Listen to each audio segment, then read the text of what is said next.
Sosok artis Angela Lee ditangkap polisi atas dugaan kasus penipuan tas branded 3,2 miliar rupiah.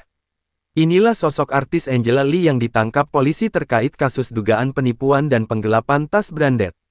Pemilik nama lengkap Angela Charlie ini telah ditetapkan sebagai tersangka dan diamankan di Polda Metro Jaya.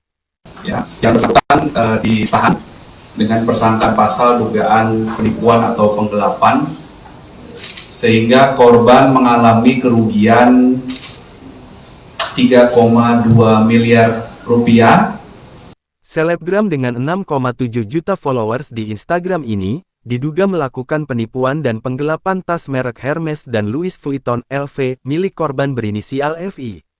Korban dikabarkan mengalami kerugian mencapai 3,2 miliar rupiah.